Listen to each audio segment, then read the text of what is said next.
El semillero tiene unos ejes importantes. Pero resulta que dentro de mi proceso de formación también yo estudié el oficio de la madera. Parte de esas metodologías o parte de esos ejercicios que nosotros empezamos a aplicar. La escena que nosotros estamos viendo acá. Como el duelo. ¿Debo aceptar que me hace falta esa persona? Yo creo que no me siento capaz. Una bienal trae consigo reflexiones conceptuales, estéticas y culturales que son necesarias para el crecimiento epistemológico de una disciplina. La primera Bienal Colombiana RAD de Investigación Creación en Diseño es el espacio en el que se presentan los resultados de procesos creativos anclados a ejercicios de indagación que representan un hito inicial en los esfuerzos colectivos por consolidar la investigación-creación como uno más de los abordajes reflexivos que se pueden construir desde el diseño en todas sus áreas de aplicación. A continuación, se exponen segmentos de las presentaciones públicas de las obras, creaciones, artefactos que fueron seleccionadas para su exhibición en esta primera Bienal.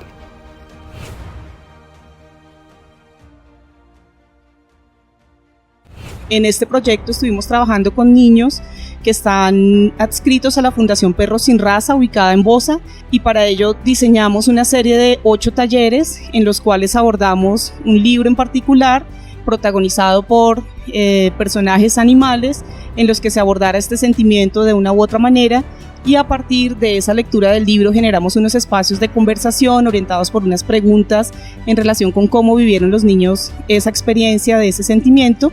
Hicimos la creación de un personaje a través de tejido, collage, bueno, hicimos varias actividades con los niños en relación con estas técnicas para de igual manera articularlo a la conversación y pues al libro y al sentimiento que estuvimos abordando en cada taller.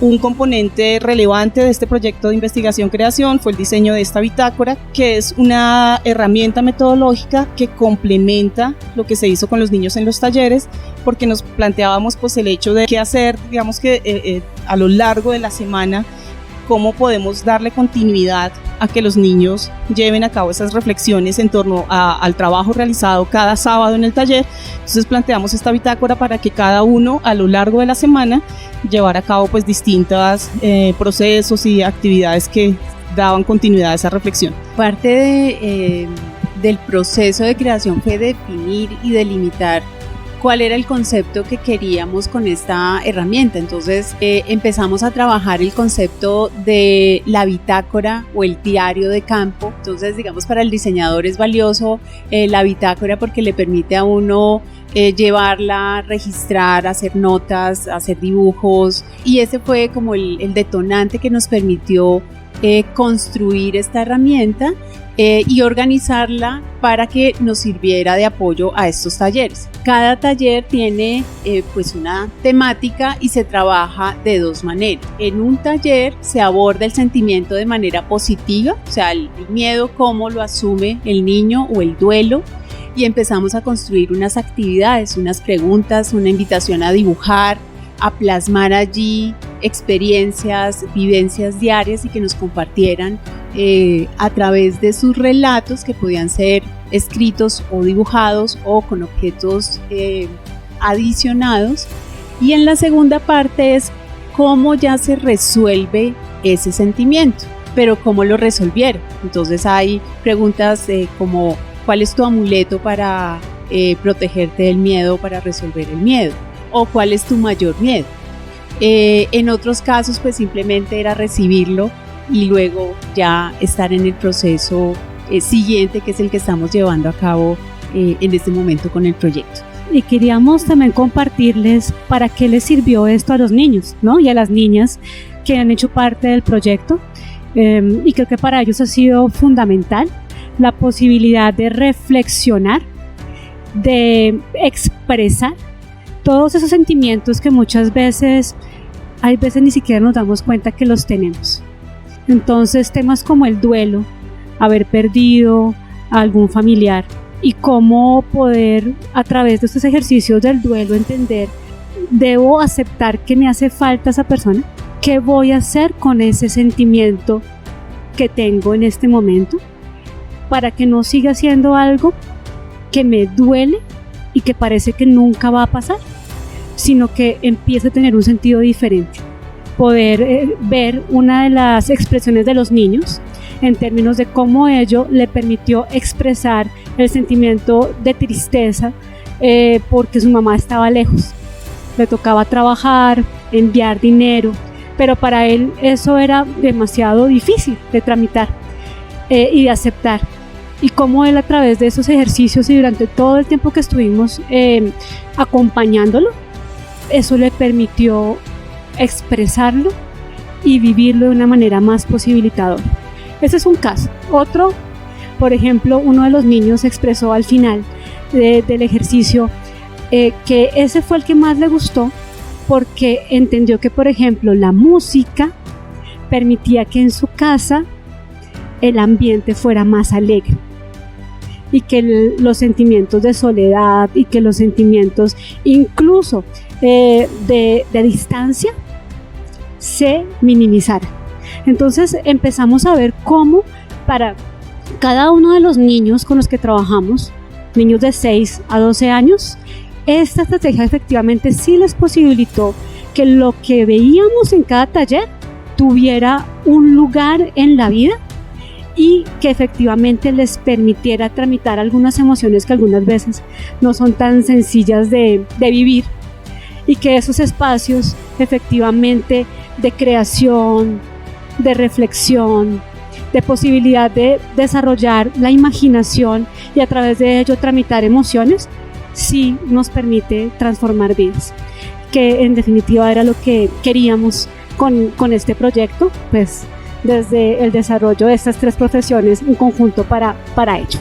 Antes de que ellos empezaran a trabajar con la bitácora como tal, está el espacio del taller, y allí el punto de partida siempre pues era una lectura, y en esa lectura era visible una situación relacionada con la temática, y no necesariamente se mencionaba la palabra como tal, ¿no? ¿Te has sentido discriminado? ¿Has vivido algún duelo?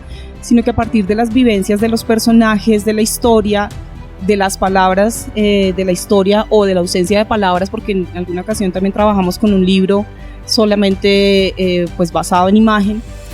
Inicialmente pues en la primera parte hacíamos referencia a cómo a veces hacemos a un lado a algún compañero o nos han hecho a un lado a nosotros por alguna circunstancia y cómo se sentían ellos frente a ese caso.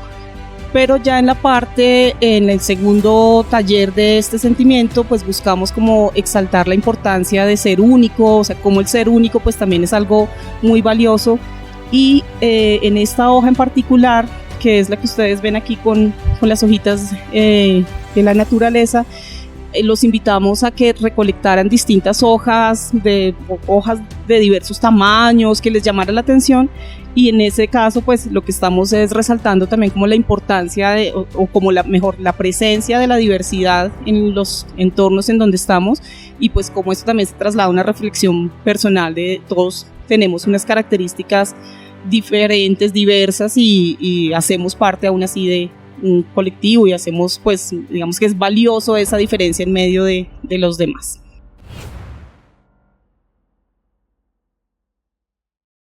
Entre los años 2021 y 2022, junto con el semillero Diseño, Artefacto y Sociedad del Politécnico Gran Colombiano, desarrollamos un proyecto de investigación sobre una pieza, sobre un mueble colonial del siglo XVIII perteneciente precisamente a la colección del Museo Colonial.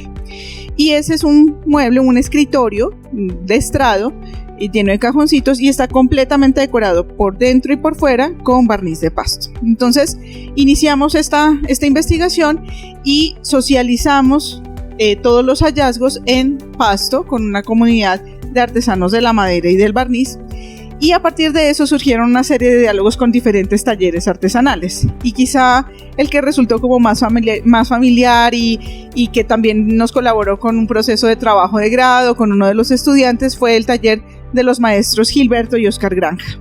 Entonces, maestro Gilberto Granja justamente hace 15 días estaba presentando en Pasto una exposición conmemorativa de sus 60 años de vida artística. 60 años, y yo tuve realmente el honor y el privilegio de trabajar esta obra y este proyecto en conjunto con un maestro de enorme trayectoria.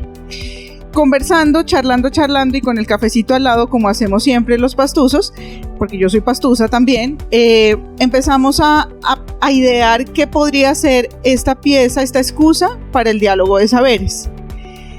Y nos acordábamos de las vinculaciones, de las historias de vida, por supuesto, con toda su trayectoria en el inicio del barniz de Pasto. Él decía que no quería un trabajo, por ejemplo, de ser vendedor, o no quería irse al ejército, porque él es una persona muy hogareña, siempre le gustó estar en la casa. Y en el barrio obrero donde él creció, caminaba y veía algunos talleres de barniz de Pasto y eso le llamó mucho la atención. Y él decía, qué lindo este trabajo, porque se hace en la casa. Y eso le pareció como la motivación para él aprender. Y lo que más se trabajaba en esa época eran unos bancos arquetípicos que vienen de la comunidad Kamsá, del Valle de Sibundoy. Entonces, el banco para él representó como el inicio de esos procesos de aprender el oficio, pero además el banco para las comunidades indígenas es el lugar de la palabra, donde uno se sienta a conversar. Y esa era justamente la idea del banco, ¿no? Hacer un diálogo de saberes. Por eso viene la excusa. Un poco la forma, el diseño plástico, da una curva para representar ese encuentro de dos personas, de dos mundos, de dos experiencias vitales alrededor del barniz de Pasto. Este banco Tinku, que Tinku significa dos, pero también significa encuentro. Y pues hicimos un desarrollo que finalmente culminó en esta forma tridimensional. Y queríamos que tuviera muchas curvas, entradas y salidas, pues para que el maestro Gilberto tuviera a sus anchas un lienzo en blanco en el que él pudiera pues explorar las formas. También conversamos alrededor de la historia del oficio. Justamente esa investigación histórica que hicimos de la pieza colonial pues nos hizo descubrir muchas permanencias desde lo precolombino a lo colonial y de lo colonial a lo republicano y contemporáneo. Y un poco eso fue lo que quiso plasmar el maestro Gilberto en cada una de las partes de la decoración. Entonces, para que ustedes sepan un poco, siempre el barniz tiene unas líneas que cierran las composiciones, que eso se llaman las guardas, cada una tiene un nombre, ¿cierto? Estas lineecitas se llaman listas y eso es lo primero que aprende a hacer un decorador, ¿no? Primero preparar el barniz y luego el decorador, ¿listo? Y luego vienen estas cortadas que el maestro nos contaba que eran como las primeras cosas que ellos aprendían a hacer. Estas cenefas, estas figuras geométricas que van muy en positivo y negativo y que las podemos ver pues en los dos lados del banco, ¿no? En realidad tienen pues una vista de 360. Y luego cuando ya tienen un poquito más de experiencia, pues entonces pasan a jugar con estas listas en formas curvas, eso se llama coronas. Entonces también cómo va evolucionando, ¿cierto? Y luego él decide abrir su propio taller y dice, no, yo tengo que darle un aspecto especial a mi trabajo y empieza a utilizar el paisaje costumbrista como el sello personal de Gilberto Granja.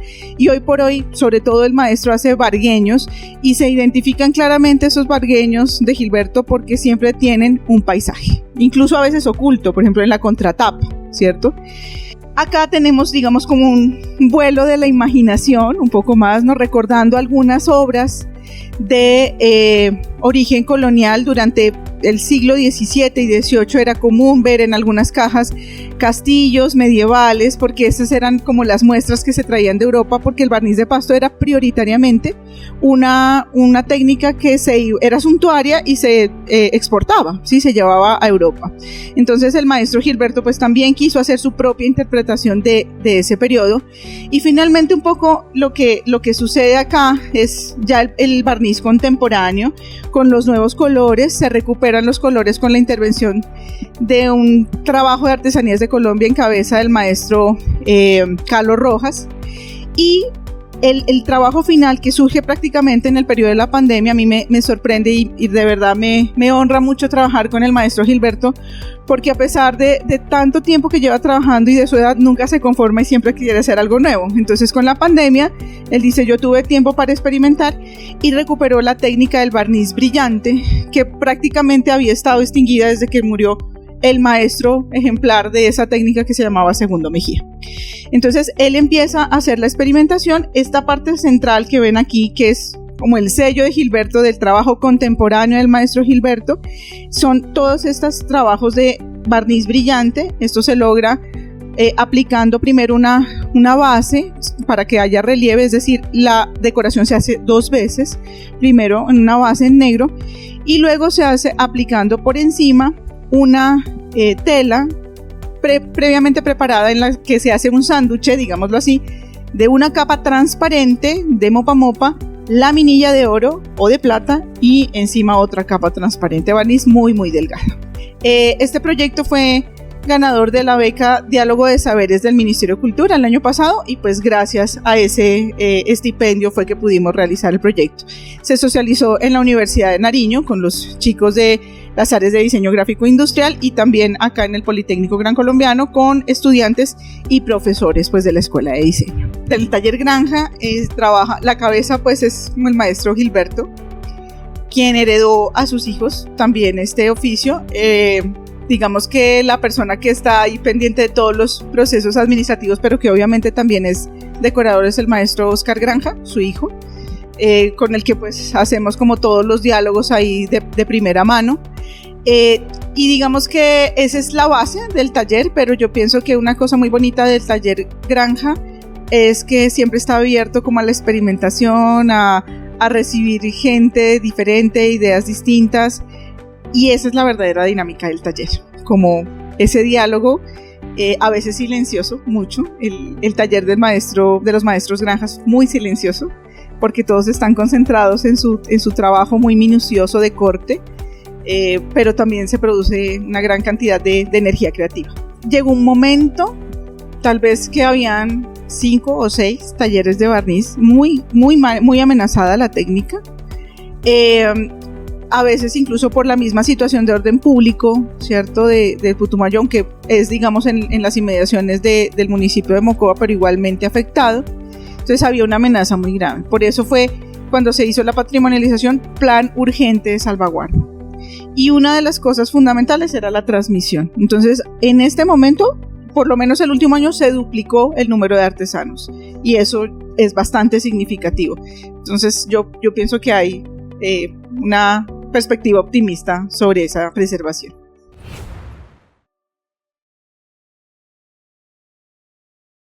Esta obra es el resultado de la investigación El vestido como texto, significado de las propuestas de moda de los diseñadores colombianos. Este proyecto de investigación se presentó a la convocatoria Investigarte de MinCiencias en el año 2018 y salió beneficiado para la primera convocatoria de investigación-creación en el país.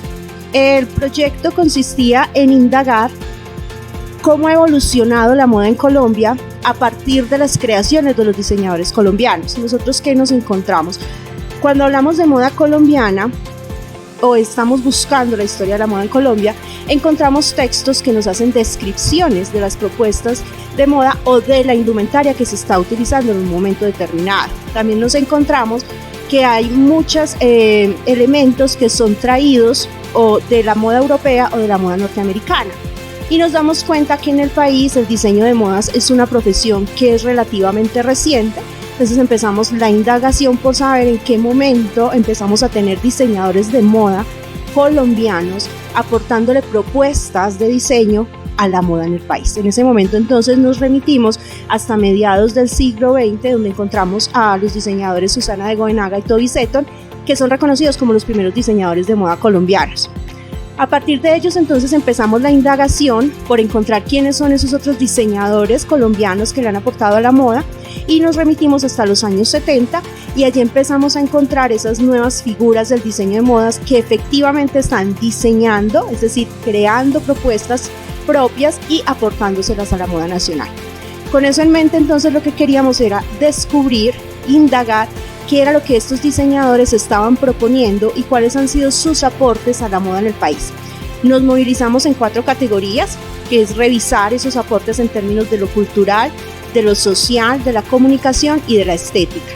Para eso entonces, a nivel metodológico, trabajamos con 32 diseñadores desde los años 70 hasta el 2018. Ubicamos estos diseñadores que se movilizaran tanto en el mercado masculino como en el mercado femenino, que presentaran pasarelas y sus propuestas de moda en Colombia y que estuvieran distribuidos en estas épocas. Adicionalmente, pues el interés que teníamos por conocer cuál es su trayectoria y sus propuestas, y la metodología, al ser una investigación en términos de investigación-creación, tuvo un momento de investigación que fue totalmente comprensivo, que nos llevó a la indagación de diferentes documentos sobre estos diseñadores, entrevistas y adicionalmente las fotografías que encontramos sobre sus pasarelas y colecciones. Y luego vino el momento que fue el de la creación, que ya con los hallazgos que tuvimos al revisar estos documentos, lo que hicimos fue representar esos hallazgos en diferentes propuestas indumentarias que nos mostraran esos hallazgos sobre la moda colombiana, cómo ha evolucionado y qué era lo que los diseñadores nos estaban contando. Fue así entonces como llegamos a la propuesta de una exposición museográfica que se denominó Diálogos Yo Diseñador Tu Vestido. Esta exposición tuvo presencia en el Museo de Arte de Caldas. Contó con 17 escenas y en estas se encontraban distribuidos 24 prendas que, como lo mencionaba la profesora Margarita, daban cuenta de los hallazgos sobre los estudios de los diseñadores de moda en Colombia. Cada una de esas escenas estaba relacionada con las 4 categorías que son comunicación, social, estética y cultural. Muchas de ellas se entrecruzaban porque compartían algunos elementos, gestos, códigos o símbolos que hacían que dentro de cada una de las prendas lograran relacionarse y asociarse con otros momentos de las categorías en mención. La escena que nosotros estamos viendo acá es una escena que se encontraba en la categoría estética, pero esto no la limitaba para la relación con las otras 3. Esta especialmente da cuenta entonces de la indumentaria masculina y cómo los diseñadores de moda colombianos han apostado por este campo. Cuando nosotros hacemos un recorrido de izquierda a derecha, vamos a encontrar entonces un recorrido de traje masculino clásico o tradicional, seguida por 2 apuestas de trajes que reconfiguraban o apostaban por una relectura de ese traje con cambios de silueta o cambios de textiles o los estampados. En el segundo panel nosotros vamos a encontrar prendas que han estado exclusivamente en el uso del género femenino, pero que hoy se hace un llamado al uso de estas al género masculino, sin feminizar ni perder la masculinidad. En el panel central, entonces hacemos un juego donde se transfiere de un lado a otro ese quiebre o esa ruptura que está buscando en la moda actualmente, sobre todo en lo masculino. Ese trabajo entonces es una apuesta para revisar en términos de la investigación más creación el campo de la moda colombiana y ver un estado pues mucho más cercano sobre cómo el fenómeno de la moda en nuestro país, pero desde la academia, es visto, analizado, discutido y reflexionado.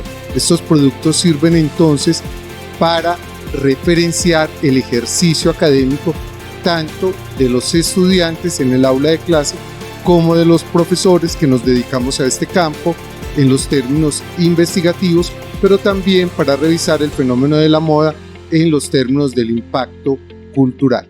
Muchas gracias.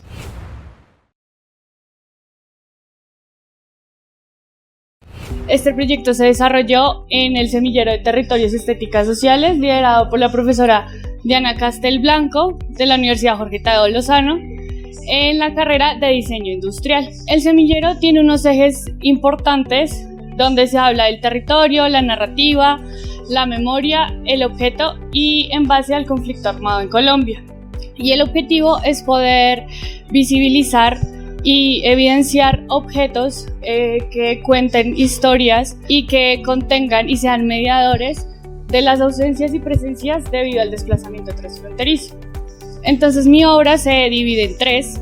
La primera es una contextualización que empieza con una línea del tiempo, el cual tiene 4 ítems que empieza con el año, el número de personas exiliadas, la ruta y el territorio de refugio. Cada hilo significa una cosa, entonces empezamos por el color, donde habla de la población exiliada y son datos oficiales. Estos fueron sacados de la Comisión de la Verdad y de la ACNUR. Luego están los hilos naranjas, que yo los llamo relatos completos, que se ubican en 3 variables, en este caso el año, la ruta y el territorio de refugio. Luego están los relatos fragmentados, que son en este color naranja, que se ubican en 2 variables, en este caso la ruta y el territorio de refugio. Entonces, para entender un poco más, se hace un ejemplo de que en el 2005 esta persona se fue por tierra, llegó a Centroamérica y salió desde Buenaventura. Y aquí entra el segundo ítem, que es una cartografía de Colombia, donde lo que se quiere mostrar es cómo las personas se desplazan y el territorio empieza a quedar vacío. Y a su vez se une con unas narrativas, y entonces ya tenemos 3 ítems, que sería el tiempo, el espacio y la narrativa, donde se ven todas las historias de las víctimas, en este caso pues del exilio. Luego pueden evidenciar este hilo rojo, que se conecta ya como con unos casos específicos que pude pues analizar.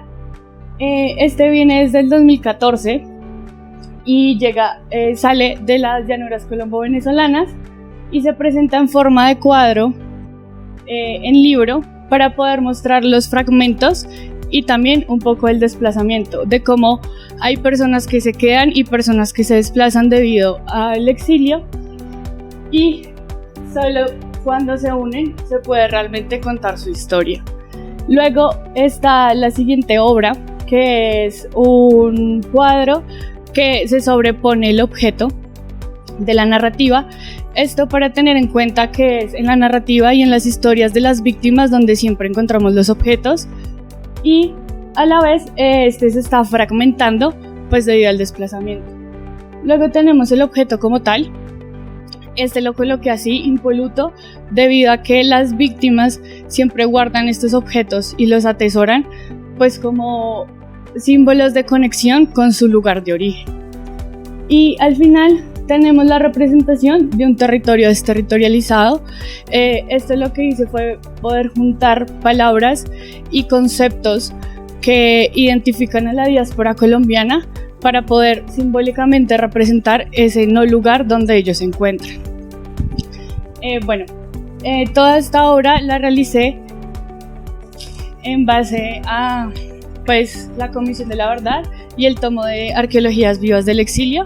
Igual, si quieren pueden rotar el libro.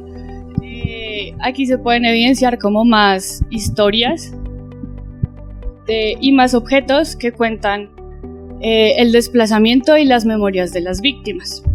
Y pues este fue el proyecto que yo desarrollé, estas fueron mis obras y muchas gracias por escuchar.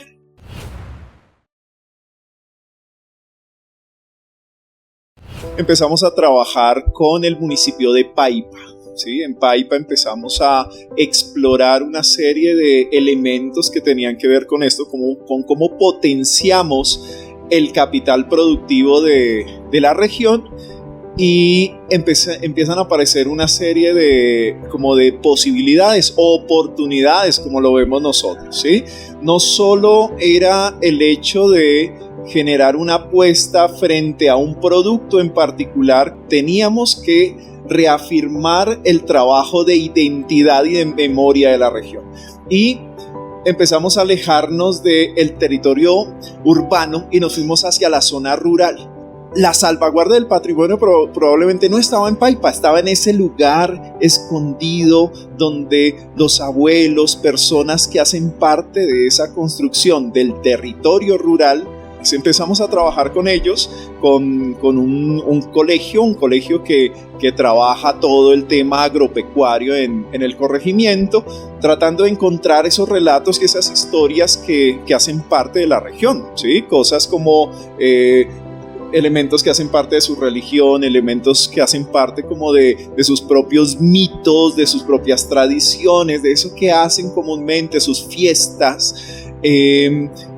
Y veíamos que eso, de cierta manera, aunque ahí se salvaguardaba, se estaba perdiendo porque no existía como un relevo generacional. Eso se salvaguarda porque están los viejos, se salvaguarda porque están los adultos mayores, pero era difícil pasarlo a los jóvenes, ¿bien? Entonces empezamos a buscar qué herramienta podríamos generar para eso y pues empezamos a construir en un ejercicio colaborativo con los chicos del colegio. Este elemento conceptual y teóricamente parte de las reflexiones de un modelo semiótico que viene desde un instrumento para tratar de desplegar las posibilidades del signo desde 3 componentes que son forma, existencia y valor. Entender el nonágono semiótico nos llevó a generar una serie de actividades dentro de esto que es como un kit que hace que el estudiante empiece a reconocer su territorio. Esto pues particularmente tiene una suerte de metodologías que ya acá los profesores van a conversar, una suerte de intercambios con la comunidad, y eso es lo que es nuestra estrategia de diseño para la salvaguarda del patrimonio. En los programas de diseño de la Universidad Piloto, hace un tiempo venimos dialogando en relación al pensamiento diseño, pero no necesariamente lo vemos como el design thinking. Entonces, un poco lo que nos sucedió ya en campo es que cuando comenzamos a implementar los objetivos del proyecto nos dábamos cuenta que no servían, que no era lo que realmente necesitaba la comunidad. Entonces ahí comenzamos a aprender algo muy importante, y es que los procesos de diseño no son lineales, sino que tienen un carácter flexible, ¿sí? Y no lineal. Entonces comenzamos a revisar diferentes autores y nos dábamos cuenta de algo que ellos colocaban sobre la mesa, ¿sí? Que era una apuesta sobre la acción reflexiva. Es que el diseñador, cuando está diseñando, está reflexionando y hace a partir de la reflexión que genera el proceso de diseño. Si el diseñador se queda demasiado, digamos, en ese proceso reflexivo, a veces le va a costar concretar en la propuesta de diseño. Si se queda pensando de una manera muy pragmática, se queda de pronto en un ejercicio muy técnico. Entonces, el cómo establecer un diálogo entre la reflexión-acción comenzó a ser uno de nuestros grandes objetivos. Nosotros también venimos trabajando algo que denominamos el concepto de diseño, y el concepto de diseño tiene, digamos, una particularidad, y es que permite designar la propuesta de diseño. Es que el concepto de diseño se teje entre los procesos de acción y reflexión, y la acción y reflexión nos lleva, digamos, a generar procesos no lineales en donde hay múltiples encuadres. ¿Qué quiere decir los múltiples encuadres? Que llegamos, digamos, a la solución casi que en la misma medida que vamos entendiendo el problema de diseño, y vamos generando procesos, y esto es muy importante, es una palabra que nos ha servido bastante en nuestros propios procesos, y es la iteración. Nosotros lo que hacemos constantemente es iterar, vamos de la acción a la reflexión y vamos de la reflexión a la acción. Es justamente eso, nuestra apuesta, digamos, de proceso de diseño, donde vamos de un lado al otro, y en el centro se va generando el concepto de diseño. ¿Cuál fue el concepto de diseño? El concepto fue el desdoblamiento simbólico. Y me dice, ¿cómo así que el desdoblamiento simbólico? Pues esa apuesta fue, si todo el conocimiento estaba en los adultos mayores, era necesario sacar ese conocimiento de los adultos mayores y pasárselos al joven. O sea, tocaba desdoblar los significados, la construcción simbólica, porque tratábamos de entender que el patrimonio, en el caso de Palermo, y también es una postura del grupo, son los significados que le otorga una comunidad, ¿sí?, a un elemento dado, ¿sí? Una vez teníamos ese desdoblamiento simbólico, ¿sí?, que teníamos ese elemento que designaba la propuesta, comenzamos a generar lo que ustedes ven acá, que se denomina crononautas, que ya es una estrategia, porque el nonágono va a tener, digamos, diferentes momentos que ya vamos a mencionarlos, y después era cómo desde esta complejidad que propone el nonágono generábamos, digamos, una apuesta muy desde las tesis para que le llegara desde una narrativa particular y desde una construcción de imagen particular a generar unas actividades en el campo a los jóvenes para ir dándose cuenta de esos significados del territorio. De alguna manera lo que nos dimos cuenta en este proyecto era que necesitábamos desarrollar nuestro propio forma de pensamiento y metodología que nos permitiera acercarnos a esas variables que el territorio nos estaba mostrando y que posiblemente no eran las que nosotros estábamos pensando en un estado inicial. Parte de esas metodologías o parte de esos ejercicios que nosotros empezamos a aplicar hay uno muy rescatable que se llama la lectura de contexto, entendiendo precisamente el contexto como un conjunto de circunstancias que acontecen alrededor de una situación. Muchas veces tratamos de problematizar las cosas para buscar soluciones, pero posiblemente también los proyectos de diseño nos muestran que lo que tenemos es que tratar de entender que hay oportunidades. Y de alguna manera el despegarnos un poquito como de esa forma particular que nosotros tenemos de desarrollar proyectos de diseño nos llevó a que nosotros empezáramos a mirar el territorio, que empezáramos a mirar a los pobladores, que los entrevistáramos, que conociéramos realmente de primera mano qué era lo que ellos estaban pensando frente a su territorio y frente a lo que nosotros entendíamos en su momento como un patrimonio. Y ahí nos damos cuenta que empieza a emerger algo que llamamos como el fenómeno, esos fenómenos sociales que son unas estructuras macro, que no son fáciles de comprender, que tienen diferentes manifestaciones, y que en este caso particular había un fenómeno muy relevante que era la migración juvenil campesina. Entonces hay muchos de estos jóvenes que quieren salir del territorio porque ven otras oportunidades en las grandes urbes y dicen: yo no me quiero quedar acá, aquí no hay oportunidades. Precisamente los adultos mayores se dan cuenta de eso y dicen: nosotros ya no tenemos las fuerzas para poder estar trabajando en el campo y en algún momento eso va a tender a desaparecer. Querría decir con esto que la lectura de contexto lo que nos estaba mostrando era precisamente algo que nosotros de manera especulativa o hipotética estábamos elaborando, y era el hecho de que se estaba perdiendo ese patrimonio, que si esos pobladores fallecían se iban a llevar toda la historia del territorio. Con esta lectura de contexto pues empiezan a emerger como unas categorías conceptuales que también empiezan a ser validadas con la esencia misma que hace el diseño, que es abordar problemas de comunicación, y que nos empieza a invitar a nosotros a desarrollar no solamente acciones del medio, es decir, entendido como todos estos recursos que normalmente nosotros desde las disciplinas del diseño estamos acostumbrados a desarrollar, sino que también nos estaba invitando a que nosotros hiciéramos ejercicios de mediación.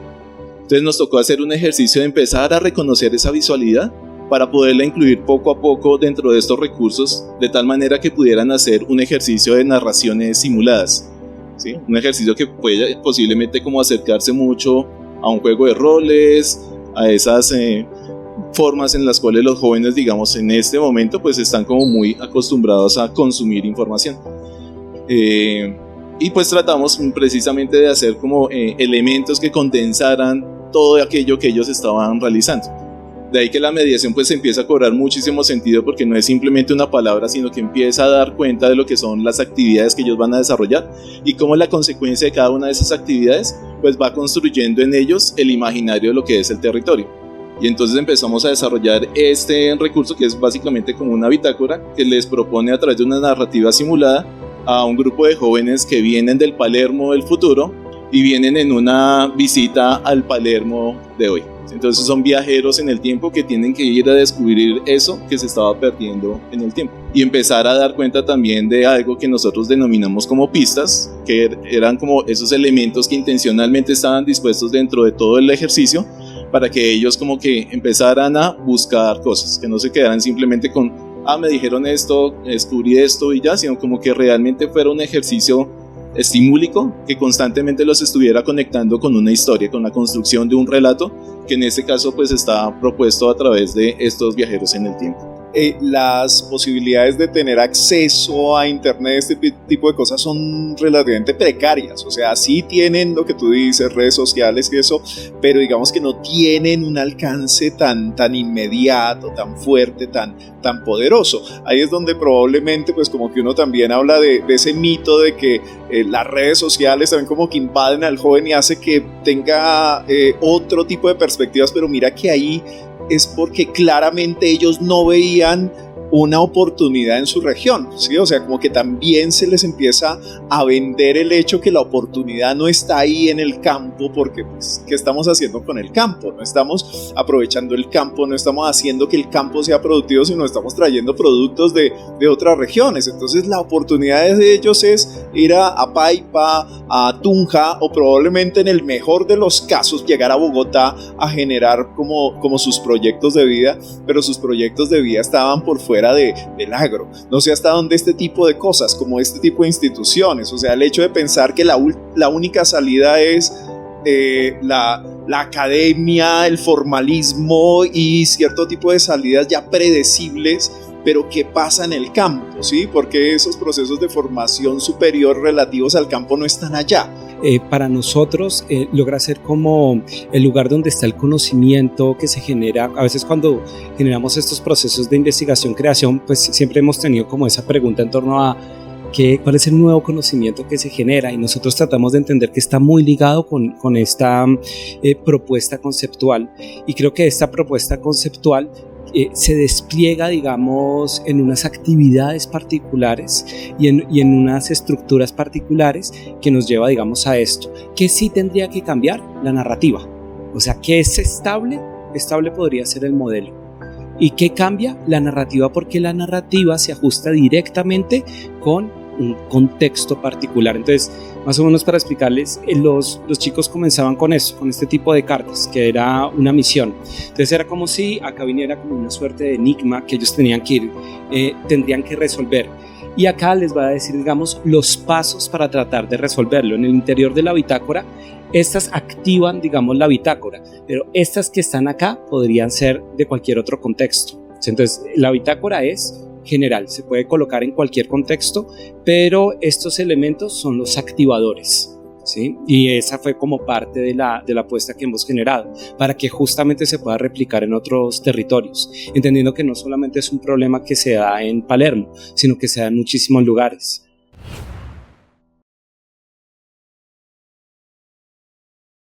Este objeto que están viendo hace parte de una serie de objetos que se llama Objetos en Devenir, y ha sido un proceso de investigación que he hecho en el recorrido en la maestría. El objeto se llama No Thank You, No Thank You. Tuve que primero hacer un trabajo de investigación por dos corrientes de pensamiento. Una es a través de un filósofo que se llama Gilbert Simondon, quien en su libro que habla de los objetos técnicos, nombra que los objetos son entes en constante transformación y que nunca están en un estado final, que siempre están en transición y están evolucionando a través del contexto en el que se desarrollan. La otra línea por la que me fui fue por el lado del diseño especulativo, donde ellos hablan desde el diseño no como una profesión que está dedicada hacia la comercialización de productos, sino también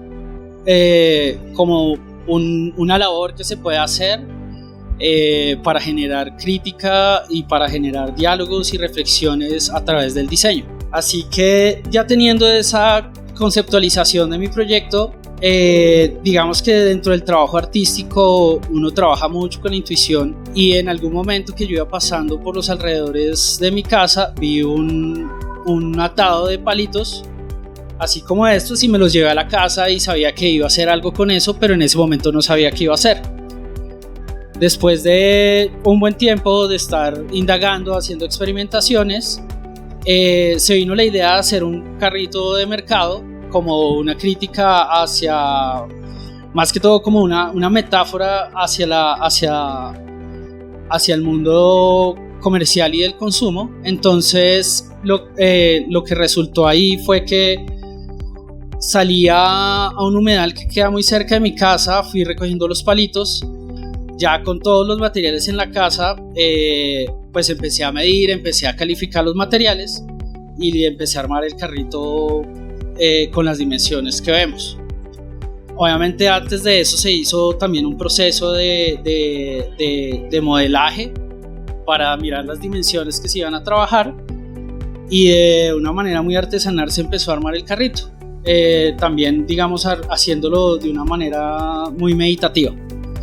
Y bueno, y ya como último, digamos que el objeto, ya estando acá, cumple su función, porque esto es un objeto para reflexionar, es un objeto que está contando una historia, es un objeto que está hecho para comunicar, y pues dentro de su desarrollo, esta parte de exhibición hace parte pues del desarrollo. En un principio les estaba contando que esto hace parte de una serie de objetos que se llama Objetos en Devenir, y es una exploración de cómo se puede llevar el objeto, o sea, es como sentir la libertad de salirse de ese mundo del diseño industrial, donde el objeto tiene que cumplir una función comercial o tiene que estar hecho a la medida del ser humano para poder cumplir, digamos, una función. Acá con esa libertad se abre un mundo hacia donde uno puede empezar a explorar y donde uno se puede dar cuenta que el objeto no solamente tiene que cumplir una función que va hacia el ser humano, sino a través de él se puede contar una historia o se puede crear una metáfora. En este caso, pues simplemente se le cambia la materialidad a un objeto que ya existe y pues empieza a contar una historia totalmente diferente y empieza, digamos, a mostrarnos una fragilidad, empieza, digamos, que ya a comunicar cosas un poco más profundas de lo que ya estamos acostumbrados a ver en un carrito de mercado. Pero resulta que dentro de mi proceso de formación también yo estudié el oficio de la madera y digamos que también aquí está, o sea, no solamente es el trabajo del diseño industrial, el trabajo artesanal y el trabajo, digamos, de poderlo plasmar de una manera bidimensional al momento de bocetar o lo que sea necesario, pero también, digamos, dentro del ejercicio estoy de alguna manera despidiéndome un poco de ese trabajo artesanal al cual estaba acostumbrado. Estoy despidiéndome un poco también del diseño industrial como ese ente comercial, sino desde una mirada un poco más artística, y pues siento como que desde ahí he podido lograr tener miradas desde el oficio, desde el diseño hacia otros lados que llevan a una experimentación que considero muy rica.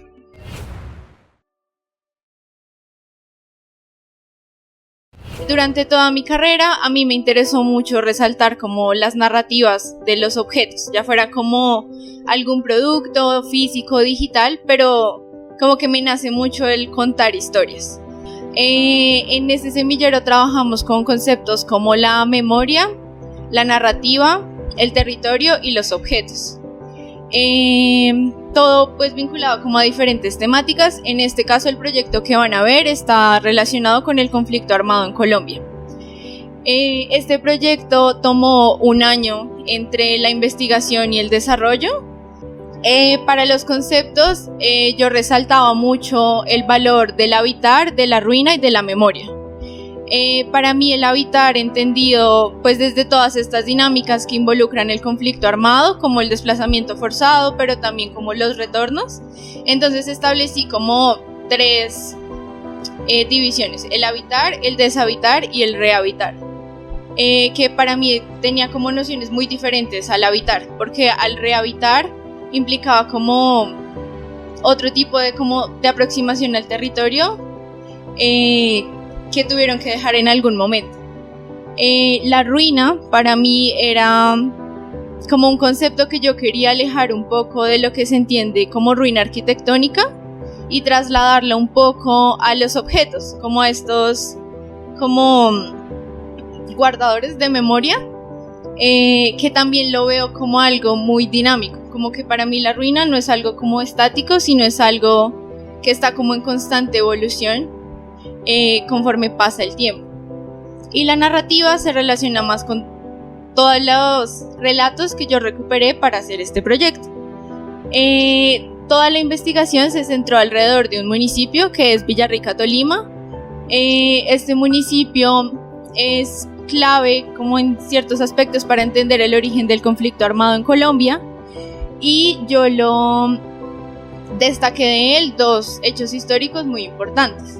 El primero fue la Guerra de Villarrica de 1955, en la cual por órdenes del entonces presidente se declara el municipio como zona de operaciones militares. Y el segundo acontecimiento es una toma guerrillera que ocurre años después, en 1999, en la cual también hay como afectaciones en la materialidad.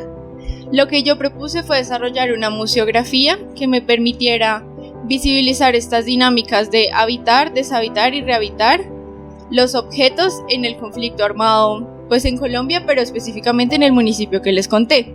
Se encuentran como todas las piezas que se relacionan con el deshabitar, los momentos de deshabitar del municipio.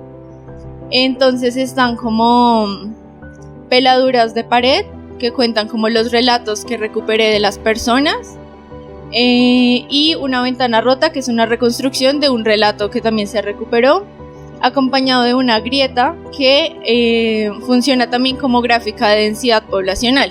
Y también estas simulaciones de peladuras de pared las hice con estuco, tratando de ser siempre muy coherente con el hogar, con la materialidad.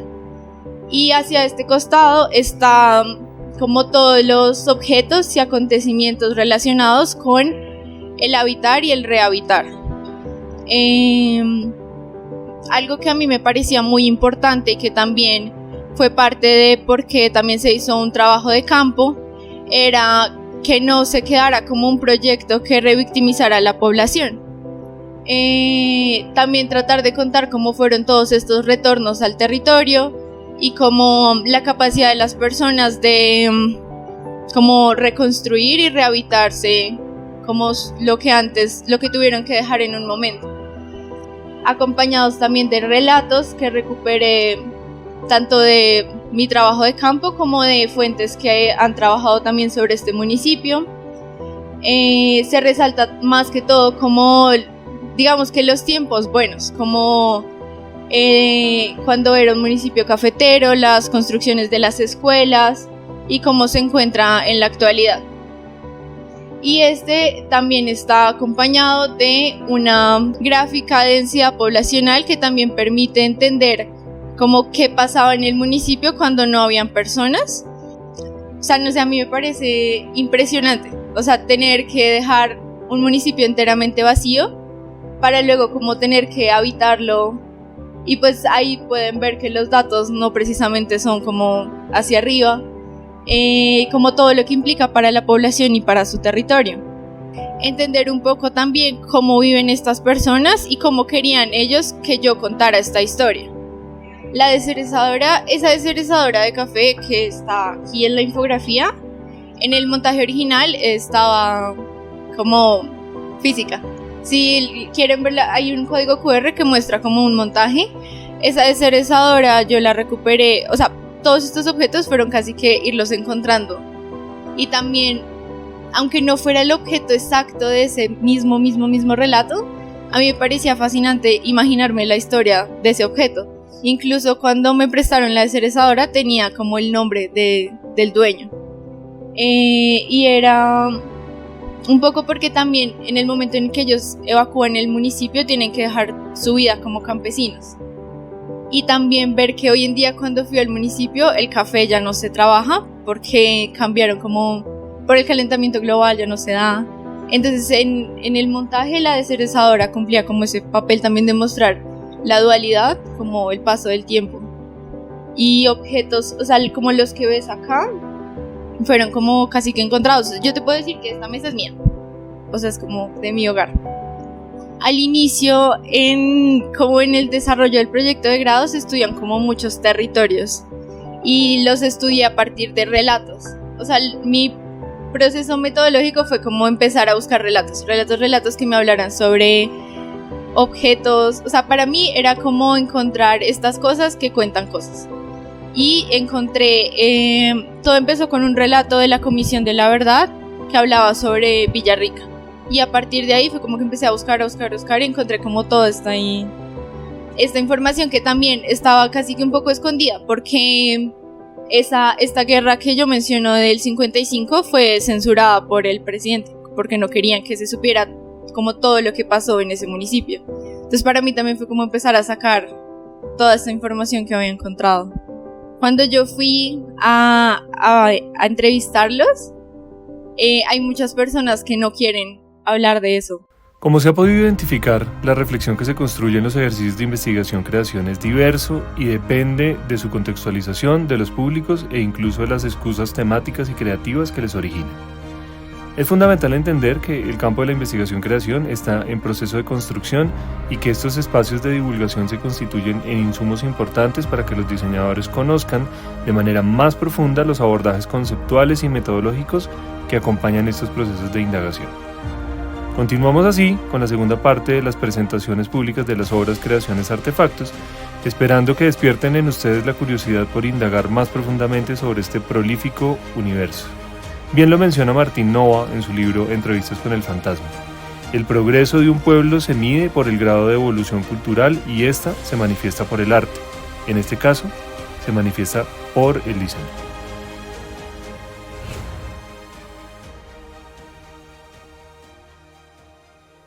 más allá de lo que están viendo aquí, hay un proceso de más de 8 años de trabajo en la calle, en donde yo inicié en el 2017 convocando a salir a la calle a dibujar. Simplemente era eso, pero esto en la medida del tiempo fue tomando una dimensión muy interesante, atravesada por las miradas de las diferentes personas que se sumaban a dibujar. Y lo más interesante de esto era que esas personas no tenían en su mayoría una formación ni en artes, ni en diseño, ni nada. Era simplemente gente que le interesaba o le llamaba la atención el dibujo. Cuando yo salí la primera vez, yo no sabía qué hacer. Y entonces me preguntaron, ¿y qué vamos a hacer? Y yo dije, yo no sé. ¿Y qué vamos a dibujar? Y dije, pues tampoco sé. Solo invité y pues dibujemos lo que vemos, cualquier cosa. Lo que uno hace cuando está en la calle es conectarse con la realidad. Este proceso en este momento va en investigación, creación en arte y contexto. Es el lugar que yo encontré que a la fecha suma más de 500 ejercicios entre dibujos y acuarelas de múltiples personas que se han sumado.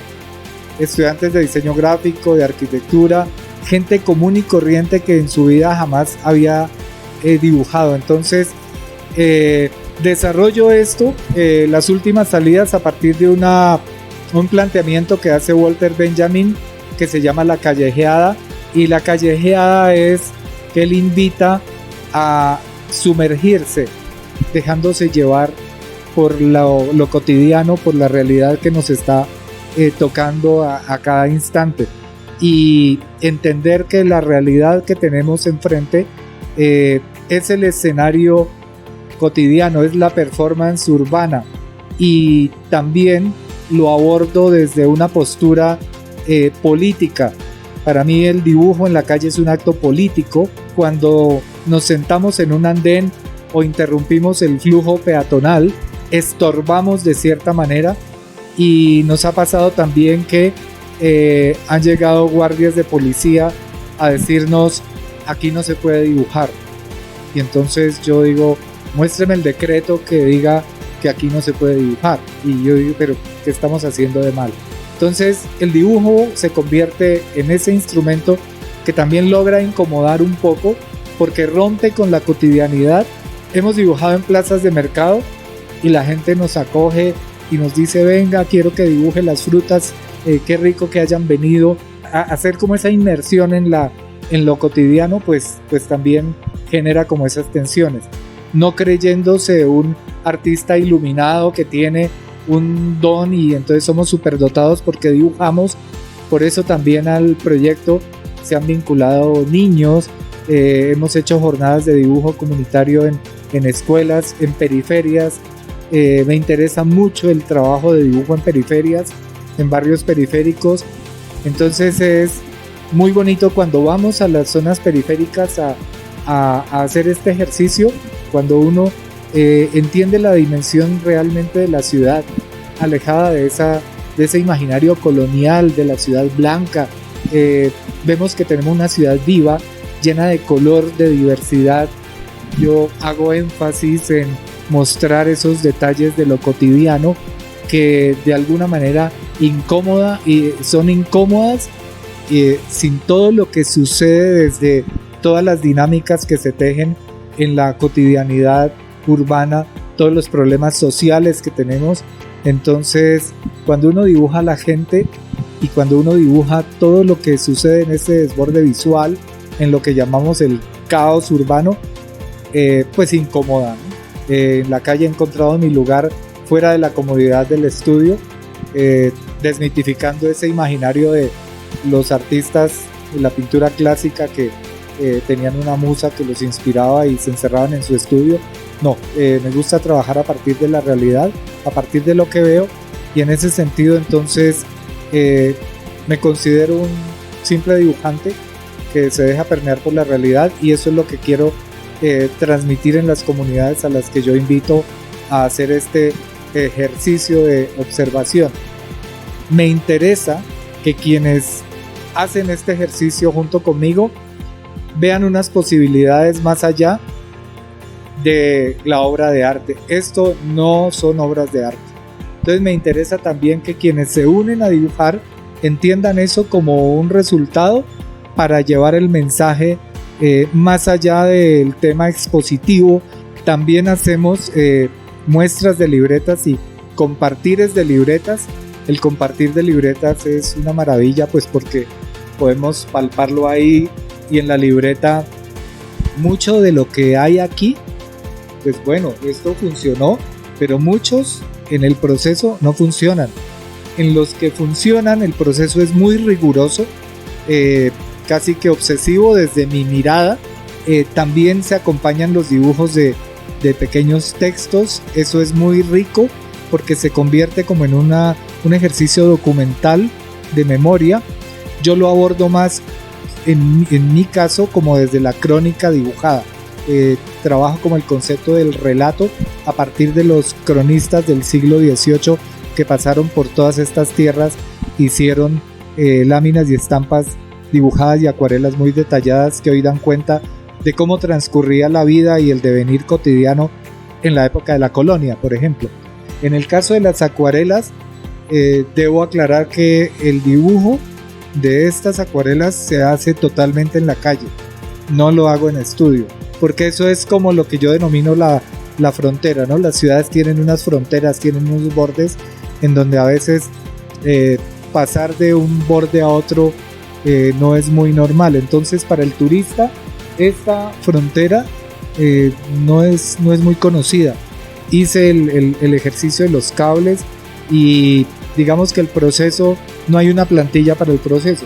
Me centré en el poste y luego los cables muy detallados y luego como las casas y bueno, ya luego en una segunda salida pongo el color, y hay quienes lo abordan desde las tintas, desde cualquier técnica. No hay ni una técnica ni un formato específico para ese proceso. El dibujo forma parte del ADN de los seres humanos. El dibujo es una forma de escritura no alfabética que está inmerso en nuestro ADN, por lo tanto todos los seres humanos tenemos la capacidad de dibujar. Esto busca que cada quien encuentre su propia voz desde el dibujo, desde el trazo, desde la mancha, y una de las grandes satisfacciones pues no es solamente haberte conocido, sino haber conocido diversos grupos, porque hay como una explosión de esto, de gente que está saliendo a la calle a hacer este ejercicio, y me parece que eso me lo ha dado esa posibilidad de estar en la calle, y lo agradezco mucho. Lo que sí pienso yo es que el dibujo es una herramienta de transformación a muchos niveles, que sí es una herramienta de transformación, sí, y quienes lo puedan hacer desde el arte, pues maravilloso. Yo creo que no me siento capaz.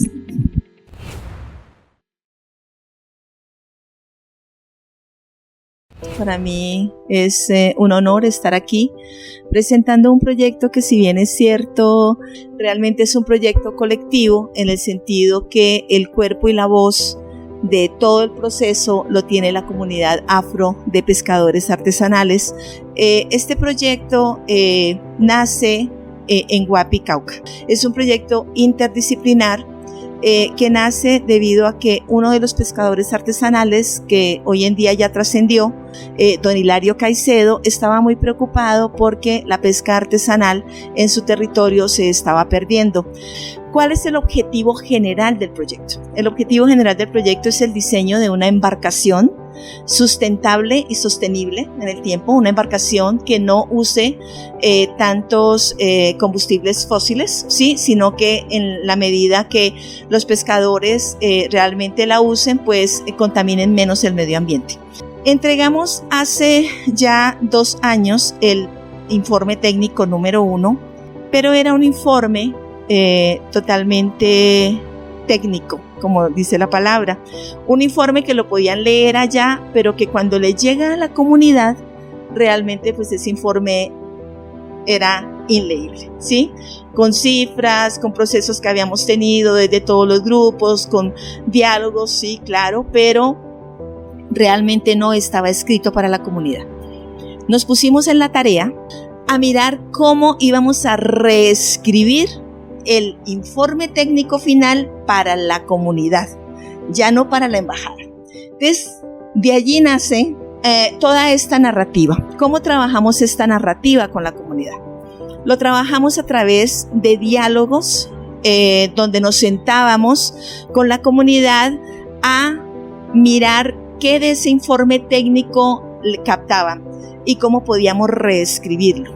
Entonces, a través de talleres, unos que se llamaron Palabra-Imagen, donde recogimos mucho vocabulario alrededor de la pesca artesanal, otro que llamamos Cartografiando el Territorio, donde recogimos a través de lo que ustedes ven aquí, que es hecho por la misma comunidad en el territorio, y empezamos a través de la fotografía a ilustrar la misma comunidad y a recoger la palabra de la comunidad. Entonces, lo que ustedes ven aquí es la narración de todo el proceso del proyecto, donde la comunidad realmente ha sido el cuerpo de esta investigación, y en esa relación también era reconocernos con esos grupos, ¿sí? Empezar a encontrar un diálogo que pudiera fluir.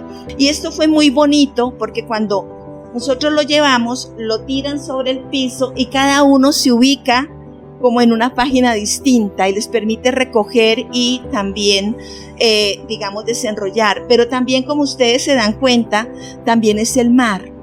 Acá la pesca se hace a mar abierto y también se hace en los ríos, en los esteros. Entonces nos permite dialogar con el territorio y nos muestra también la riqueza de eso que también es Colombia y que también se nos olvida. La comunidad hace todo lo que implica preservar esa memoria, que es una memoria colectiva que se está perdiendo con los jóvenes, porque para nadie es un secreto que es una zona de mucho conflicto. Es recuperar estos saberes y es con ellos, con sus palabras, con su dinámica. El diseño se hizo con ellos. Es un diseño que nosotros le llamamos diseño sentipensante. Lo más difícil de diseñar en comunidad fue dialogar con las comunidades académicas. La comunidad, cuando uno llega, te recibe con el corazón y muy difícilmente la academia dialoga con el corazón, ¿sí? Porque tenemos la razón. Algo que nos perdió en el tiempo, creo yo, es esa frase que mientras pienso existo. Yo creo que deberíamos decir mientras siento existo. Acá es el sentir, está atravesado por todo, por la integridad del territorio. Yo no puedo ser por fuera del territorio y eso lo aprende uno acá. Claro, es una embarcación que se ha diseñado con la comunidad a partir de los conocimientos que la comunidad tiene de sus embarcaciones. Entonces ha sido muy bonito porque se ha trabajado es con ellos el casco, es decir, cómo mejorar la embarcación a mar abierto, porque ellos tienen faenas hasta de 2 meses y en mar abierto esas faenas son muy fuertes. Entonces va a ser una única embarcación. Cómo proteger los saberes, cómo no seguirlos extrayendo del territorio sin protegerlos a ellos. Creo que eso es un reto de la academia que tenemos que empezar a trabajarnos y que es una responsabilidad nuestra.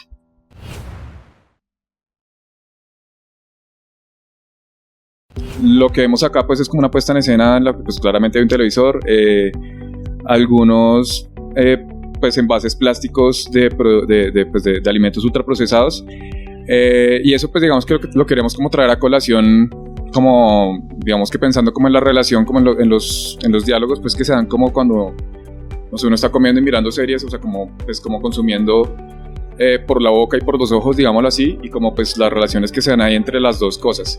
Digamos que el punto de partida pues para desarrollar como toda la conceptualización de la obra pues fue a partir del gusto, como esa palabra que pues designa como valoraciones culturales por un lado, y pues también pues como el sentido, que es con el que principalmente uno se relaciona con la gastronomía, no el único, pero pues uno de los principales, como buscando como cómo armarla. Pues un referente clave fue Silvia Rivera Cusicanqui. Ella pues plantea en la sociología de la imagen, pues digamos que le da fuerza a la dialéctica de la imagen, que pues no es la única pues que lo ha hecho. Entonces bueno, según la dialéctica pues uno tiene la tesis, la antítesis y la síntesis. En este caso, digamos que el punto de partida, no sé si se acuerdan en una escena en la que en El Rey León, en la película, Timón y Pumba se comen unos mojojois, unos gusanos, unas larvas en realidad. Entonces, bueno, pues ese fue como el punto de partida, pues como un niño de 3 años que nunca ha probado el mojojoy, pero pues ya viendo la película como de pronto se ve como algo un poco como repugnante, digámoslo así. Y bueno, entonces digamos que tomamos ese elemento como el mojojoy, hablando como de la dialéctica, pues si el mojojoy es la tesis, la antítesis podría ser la industria de palma, que pues es lo que tienen en común todos estos productos de acá. Y bueno, muchos otros más. La mayoría de productos ultraprocesados que tienen algún tipo de aceite, vegetales, normalmente pues ese aceite es de palma porque es el más barato de producir. Colombia pues también es uno de los productores más grandes de aceite de palma del mundo. La palma pues tiene como una historia también grande en Colombia. Este que está acá, esta es una impresión del Centro Nacional de Memoria Histórica, en el que se cuenta como toda la historia, contada desde el punto de vista de los extrabajadores del aceite de palma, pues de la planta pues aquí en Colombia. La planta fue traída por la United Fruit Company, y pues la industria de palma normalmente funciona como unos cultivos a gran escala. Y el mojojoy pues es la larva de este escarabajo que está acá, eso es cuando está en estado de larva, este es el mojojoy. El mojojoy pues sí es nativo a diferencia de la palma que pues, es traída de África. El mojojoy es nativo más que todo de la región amazónica, y se alimenta de palmas. Claramente pues cuando el mojojoy entra en un monocultivo enorme de muchas hectáreas pues se vuelve una plaga. Entonces lo que se volvió como digamos que el protagonista y la antagonista pues de toda la narrativa que se desarrolló.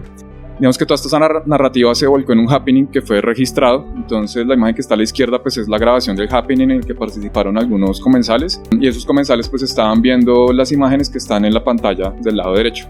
La experiencia pues del happening iba básicamente pues como a confrontarlos a ellos con la dieta global, que pues está como marcada. Bueno, también hay como varias pues estudios sobre las dietas y pues la dieta global. Y bueno, pues ahí en esa dieta global pues precisamente como ultraprocesados, de fritos, bueno, todo esto pues es como donde más se ve cosas como el aceite de palma. Hubo una propuesta gastronómica que pues tenía como varios momentos en la que ellos pues digamos que pasaban como de las aplicaciones o de los usos como tradicionales del aceite de palma en los alimentos, y al final pues se les servía un mojojoy, y ya pues digamos que la idea era pues como confrontar como esas dos partes como de la misma, los dos lados pues de la moneda alrededor de la palma. Bueno, pues hablando del mojojoy también, bueno, claramente el mojojoy, como estamos hablando antes, pues como es un alimento que más que todo se consume en el Amazonas, sobre todo pues por los pueblos amazónicos, y el mojojoy también ha tenido como estudios nutricionales, entre esos está pues, por ejemplo, tiene una cantidad similar a la proteína que tiene la carne de res. Digamos que pues hacia allá va como la propuesta. Entonces como pues digamos como confrontar ahí un poco como la dieta global en este caso. Lo que está aquí en la mesa pues como les decía antes, pues sí, la mayoría de productos ultraprocesados pues tienen como insumo el aceite de palma. El aceite de palma de hecho se empezó a utilizar más como en la industria de los jabones, después se pasó a los alimentos. Pues da varias como características de crocancia y de espesor, y bueno, cosas ya que son como más como el mundo de la gastronomía, pero bueno, digamos que es como pues un poco como de la puesta en escena de lo que está acá en la mesa.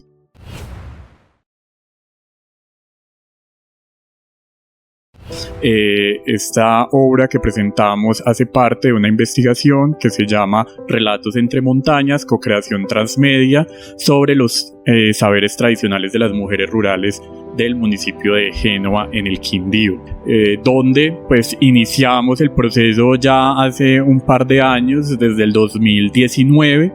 Ahí surgieron varios aspectos, uno de ellos era pues la pérdida de las tradiciones del territorio, otro era una problemática asociada con que las personas, las nuevas generaciones, los jóvenes no veían en Génova y en Pijao unos territorios posibles, ¿cierto? Ahí un poquito acudiendo como a este concepto, y pues lo que buscaban y lo que aspiraban estos jóvenes eran migrar a las ciudades, Armenia, que es la ciudad capital pues del Quindío. Ahí entonces empezamos a ver como con estas dos problemáticas pues cuáles podían ser esas estrategias que juntos pues construyéramos, y ahí nace este proceso. En ellos pues hay unas relaciones profundas de las comunidades con el territorio, hay una apropiación, una territorialización, unos procesos de identidad que también se construyen a partir de esos saberes tradicionales. Después de esas mesas de trabajo que tuvimos con la asociación, pues empezamos nuestro proceso de investigación en 3 momentos. Este proceso, además de hacer relación a un proceso de investigación más creación, también lo ubicamos como un proceso de apropiación social en cuanto a que es un ejercicio co-creado. Y ese ejercicio co-creado no solo se da en esas mesas iniciales, sino que también se da en el acompañamiento durante todo el ejercicio.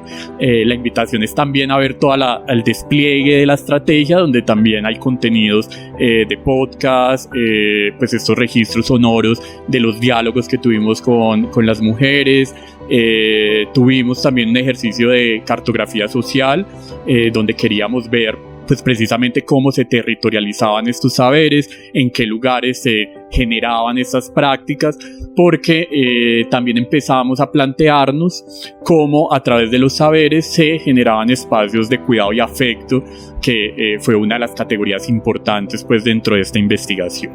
Nosotros, digamos, agrupamos en 3 categorías todo el proceso. En la primera categoría era trayectos, donde nos interesaba conocer pues la historia de ese saber en esas mujeres que lo vivían y lo encarnaban. Luego tenemos uno de la práctica cotidiana, que era la otra categoría, cómo era su relacionamiento en el espacio, qué elementos, objetos hacían parte de ese saber o estaban vinculados a ese saber, cómo era la rutina, ¿cierto? A qué hora se despertaban, cuánto tiempo le dedicaban a ese saber, porque algo particular que también nos encontramos en el municipio de Génova es que estas mujeres, además de dedicarse a su saber, la situación económica que se daba allí pues no permitía que ellas solo se dedicaran a eso, ¿cierto? Entonces muchas, por ejemplo, eran sabedoras sobre las plantas tradicionales, y la otra categoría que trabajamos fue interrelación social. Nos interesaba conocer pues cómo los procesos que se daban desde los saberes pues permitían generar ese trabajo cooperativo, y ahí fue muy interesante porque también empezamos a vincular otras asociaciones, como por ejemplo la Asociación de Mujeres Cafeteras, a la cual pues también hace parte una de las mujeres que fue vinculada, la Asociación de Desplazados de Génova, que en este caso pues estaba doña Aide, que trabaja todo el proceso de transformación de la leche a través pues de esta asociación, la Asociación de productores de miel y de apiarios. Entonces, bueno, fuimos viendo en esta categoría de interacción social cómo pues los saberes también han generado comunidades, asociaciones, y que no es un tema digamos exclusivamente de estas 10 mujeres, sino que ellas también representan a sus colectividades. Entonces por eso hablamos tanto de ese diálogo cuidadoso, sino de solo ir y escuchar un día a una persona, sino es generar un vínculo, una confianza, una visita constante, porque hablábamos con ellas, después íbamos, practicábamos su saber, aprendíamos de lo que ellas hacían todos los días y que pues estaba normalizado, pero que era muy interesante cuando ellas veían un grupo de estudiantes, de profesores que estaban ahí como exaltando también lo que ellas hacen todos los días, ¿cierto? Eso también nos pareció muy interesante, y pues parte del objetivo también de la investigación era esa visibilidad que queríamos darle a esas prácticas cotidianas de ellos. Es también un municipio SOMAC, y particularmente en Génova empezamos a encontrar muchas historias vinculadas al desplazamiento, al conflicto social y armado colombiano. Los municipios SOMAC pues, son estos municipios más afectados por el conflicto social y armado en Colombia. Ahí pues un poco para comentarles los instrumentos, para comentar también cómo ordenamos la información pues, que se nos presentaba en este proceso de investigación más creación. Los contenidos, como ya los habíamos mencionado, pues están en diferentes plataformas. También nos parece importante los momentos de socialización, ¿cierto? De contar pues cómo fue el proceso como como la Bienal, que se vuelve también una estrategia para darle visibilidad a esos procesos que se dan allí. Bueno, trabajamos 10 mujeres, ya como para hacer el cierre. Ya he mencionado algunas de las labores que hacen ellas. Tenemos la sanadora, que es Adriana, y que tiene pues, el conocimiento sobre las plantas tradicionales, pero también cómo a través de los masajes y como ella lo dice, pues organizar los cuerpos de las personas pues genera ese bienestar. Tenemos por supuesto una historia relacionada al café, que ahí pues también nos parece muy interesante porque es una mujer cafetera y como ella lo cuenta en sus relatos, pues cuando ella inició nadie pues confiaba mucho, digamos, en ese proceso porque el café sigue y el campo sigue estando muy asociado a una actividad de hombres, y ella dice pues como todos esos tropiezos que tuvo al ser una mujer, al ser una administradora pues de una unidad productiva como ella se reconoce, pues digamos que ahí también tiene una historia pues de resistencia muy interesante.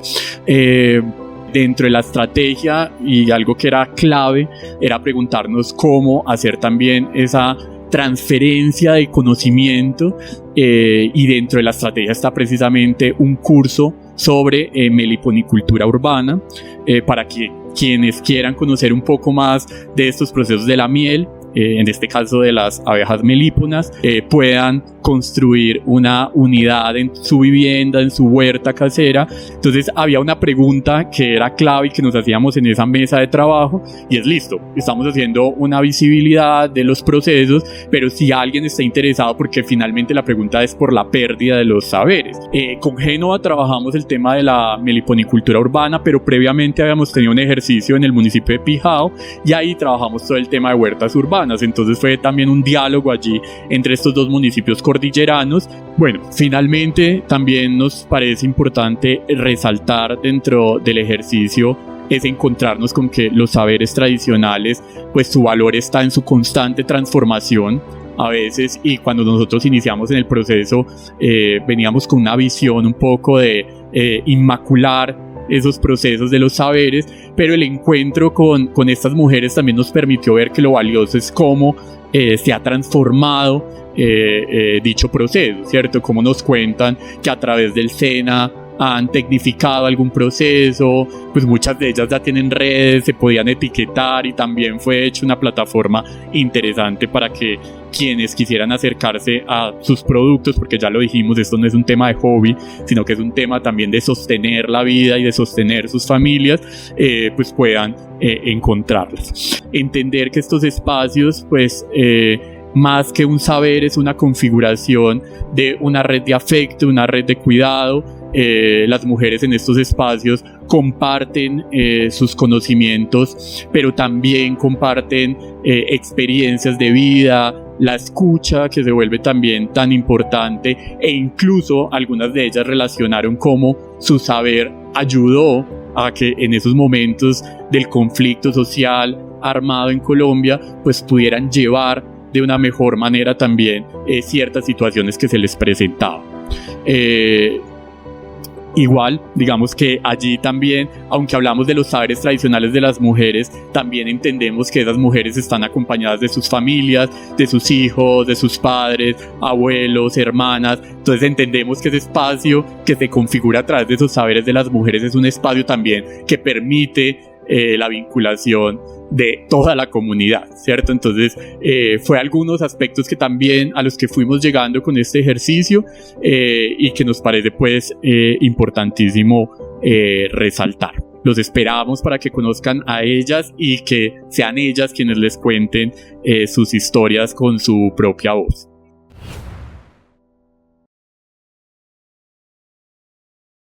El proyecto de investigación se llama Análisis de cómics norteamericanos y latinoamericanos del siglo XX.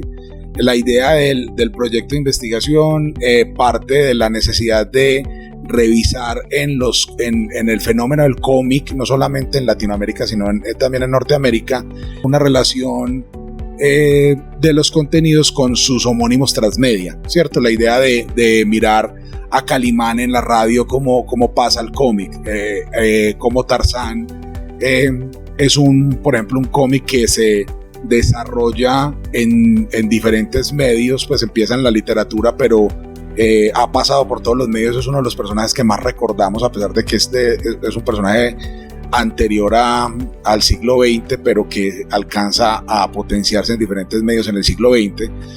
La idea del proyecto era revisar o analizar o investigar alrededor de estos cómics sus valores narrativos y cómo esos valores y esos elementos narrativos se pueden adaptar o se pueden traspasar de un medio a otro.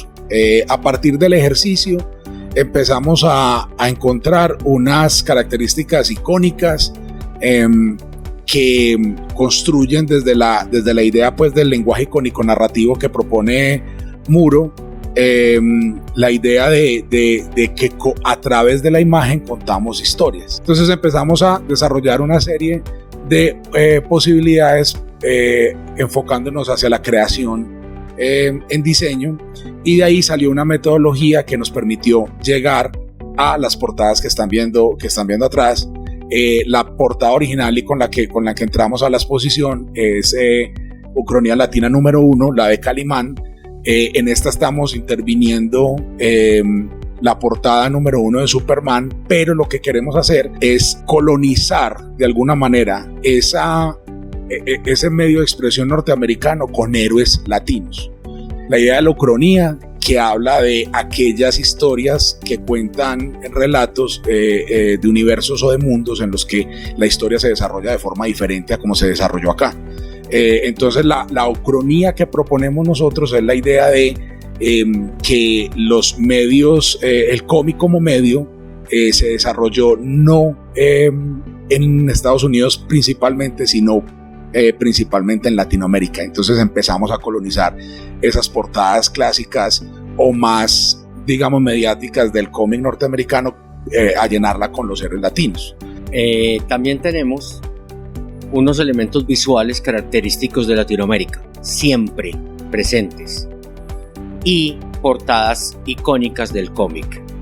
Hablamos de Superman 1, Batman 1 y en los años 90 la muerte de Superman.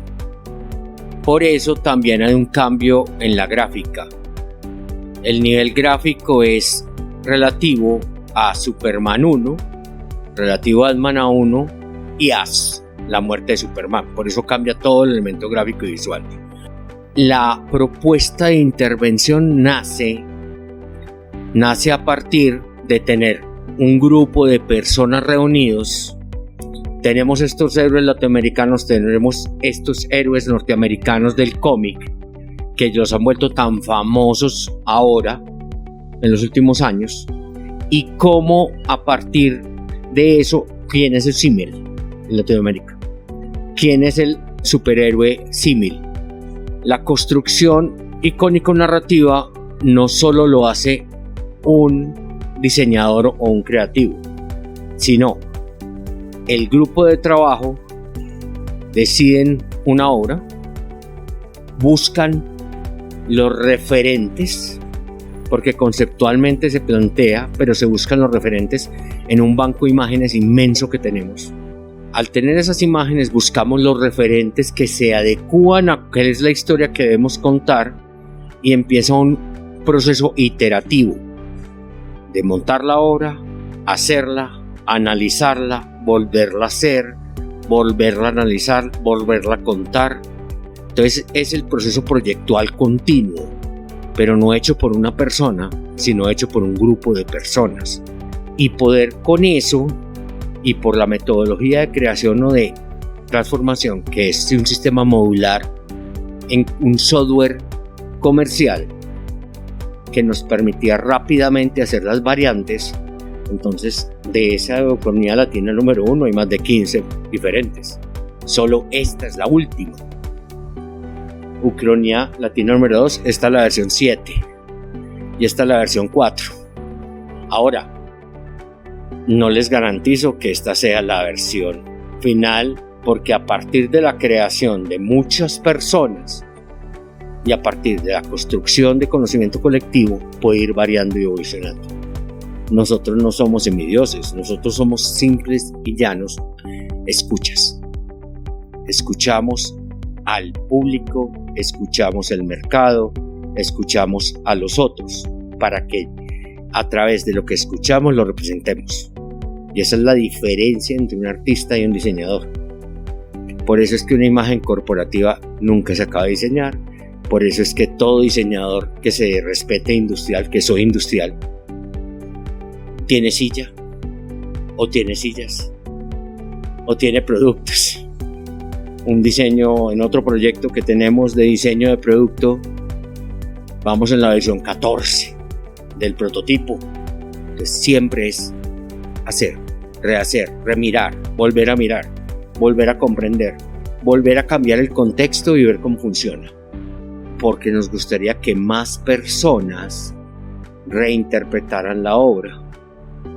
¿Por qué? Al reinterpretar la obra se generan nuevas obras, se valida metodología, la misma creación de cualquier artesano. Volver a hacer la cuchara miles de veces hasta que esa cuchara, la última es la mejor que la primera, pero hacen lo mismo. Hicimos un taller en el Festival de la Imagen en Manizales, en el que con los estudiantes les pusimos el reto de que intervinieran las portadas norteamericanas con sus propios héroes latinos, y salieron resultados muy interesantes. A partir de eso vimos intervenciones que convierten de Superman a Pedrito de Botero, y entonces nos damos cuenta que el proceso funciona, o sea, que cabe en la cabeza de otras personas.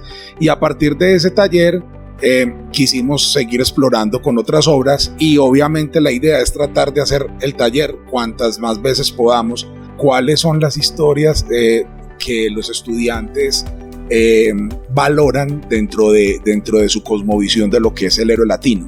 Por ejemplo, en algunas de esas intervenciones, Betty la Fea, el momento en el que llegan los meseros en una portada de Superman, y cambia completamente el contexto, el diálogo, lo que los íconos nos están diciendo.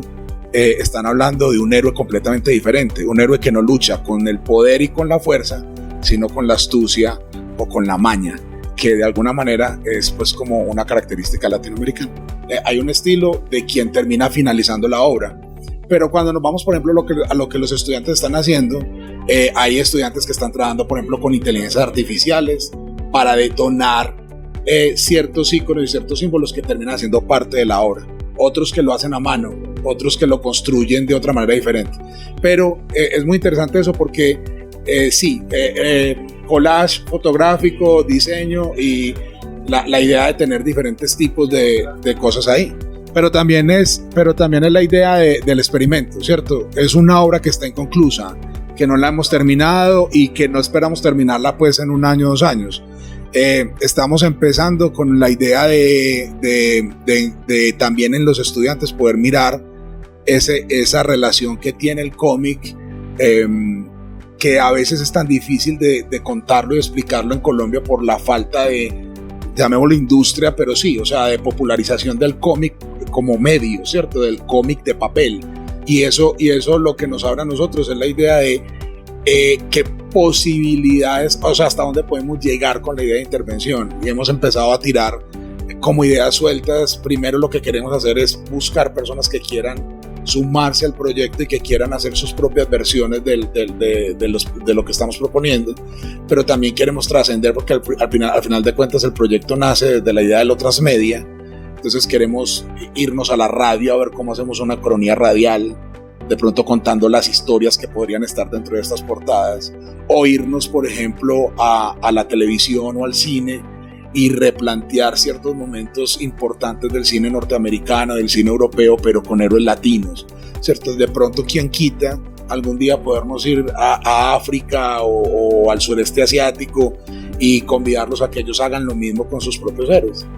Obviamente teniendo en cuenta una cuestión muy irónica, pero que hace parte del diálogo, la idea de que al final de cuentas estamos interviniendo el cómic norteamericano porque es el que más se ve, el que más se vende, el que más circula en el mundo.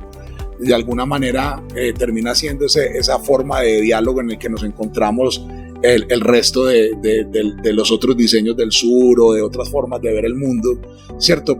a través de ese antidiálogo, contradiálogo o antitesis o incluso acompañamiento de la tesis original representada en el cómic norteamericano.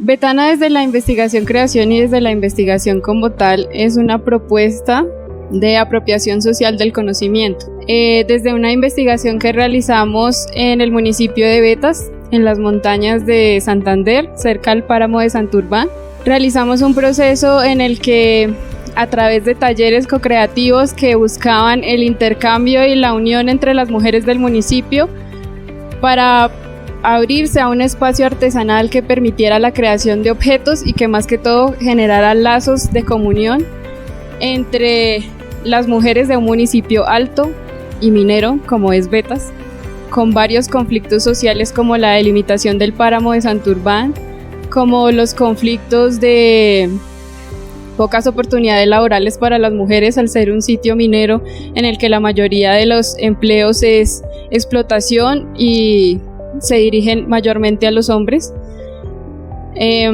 Para el desarrollo de Betana, nosotros hicimos primero un acercamiento al territorio, nos acercamos a las asociaciones y a los artesanos, asociaciones de hilanderos, asociaciones de tejedores, asociaciones o emprendimientos que se desarrollaran con la joyería, para a partir de allí tomar las técnicas y los oficios que se usan principalmente en el territorio y hacer apropiación de esos gestos, entregárselos a las mujeres y decirles: a través de la artesanía, a través del arte podemos crear una nueva fuente económica y algo que nos identifique a nosotras, que nos desligue de esto de somos mineros todos, así nosotras no ejerzamos el rol minero ni entremos a la mina y sea mal visto que nosotras entremos a la mina. Teniendo en cuenta eso, pues el primer taller que desarrollamos, el primer taller se desarrolló con chicas entre 15 y 17 años, que eran las chicas del colegio. La idea del taller era profundizar en la visión que tenían ellas acerca del territorio, de cómo se sentían identificadas como mujeres y como adolescentes, parte de un municipio tan alto y un municipio tan pequeño. A partir de allí desarrollamos un proceso ilustrativo que tomaba como referentes formales la arquitectura colonial del municipio, los complejos lagunares, ya que, pues, como les había comentado, Betas está cerca del páramo de Santurbán, así que tiene complejos de páramo, ecosistema de páramo muy cerca, y la mayoría casi de los habitantes que habitamos el municipio, valga la redundancia, tenemos conocimientos del ecosistema. El segundo taller ya fue desarrollado con mujeres mayores entre 18 y 60 años. La idea era que en grupos de trabajo las mujeres pudieran tomar lo que hicieron las chicas a través de la ilustración y a partir de allí generar formas 2D y 3D que nos permitieran llegar al final a un producto o a una propuesta objetual. El segundo taller tuvo también una intervención de profundización en pensamiento, porque lo que se buscaba era que las mujeres no solamente identificaran al territorio como un medio de extracción, sino también como a su cuerpo como territorio. Por eso el eje principal del segundo taller era que las mujeres dijeran: mi cuerpo también hace parte del territorio, mi cuerpo es mi territorio. A partir de allí entonces se tomaban formas, pensamientos, arquetipos muy comunes del territorio que permitieran que viéramos los patrones de conducta usuales y a partir de allí pues generar la red que se pudiera consolidar para crear pues juntas. A partir de allí los módulos que se tomaron del taller 2 y del taller 1 se crearon propuestas objetuales que, siguiendo con la idea del cuerpo territorio, permitieran ser usadas en el cuerpo, fuera bisutería, fuera productos textiles, ideas que fueran así pequeñas, prototipos rápidos que nos permitieran apropiarnos del concepto de que sí podemos crear algo a través de la abstracción de los referentes formales del territorio. Fuimos generando y co-creando con artesanos del territorio para que nos pudieran dar una propuesta, pudiéramos crear una propuesta objetual, textil, que permitiera identificar a las mujeres y permitiera identificar al territorio mismo. Por eso Betana la ruana betana y el broche betana tienen características del territorio a través del uso de materiales como la lana virgen hilada artesanalmente, con lana también tinturada, con plantas del territorio que hiciera referencia a muchas partes del ecosistema, unos amarillos que permitieran ver las flores de los frailejones del ecosistema de páramo, también la importancia de la riqueza del oro que nace en las montañas de vetas, y a partir de allí también los verdes que permitieran ajustarse sobre, dar como un concepto de lo que se puede ver bajo los complejos lagunares y bajo la rocosidad que hay alrededor del territorio. El broche betana está elaborado en plata, tiene también características, texturas que permiten hablar de la rocosidad del territorio y está más puntualmente enfocado a darle un mensaje simbólico a las mujeres porque tiene 4 semiperforaciones, haciendo alusión a las 4 etapas del proyecto y también a los 4 grupos de 4 mujeres que se desarrollaron durante todo el proceso creativo. Y también tiene unas especies de ranuras a través del mismo broche que permiten simbolizarle a las mujeres que tienen como el espacio abierto para poder ser ellas mismas y poder crear a partir de lo que ellas conocen y de lo que creen valioso. A partir de allí, las personas que asistieron a la exposición vieron, así similar a lo que están viendo ustedes, la exhibición de Betana, la exhibición de la bitácora, la exhibición de todo el proceso, toda la profundización, todo lo importante que fue para nosotros y para el territorio profundizar en algo así, dar una propuesta simbólica. Finalizamos, digamos que el proceso de creación y de generación en la exhibición de experiencias que se presentó. Este proyecto es la compilación de mi proyecto de grado y del proyecto de investigación creación desarrollado por el profesor Ernesto Vidal. Nosotros somos diseñadores industriales de la Universidad de Investigación y Desarrollo. Hacemos parte del grupo de investigación y pues básicamente ese es el proyecto Betana. Muchas gracias.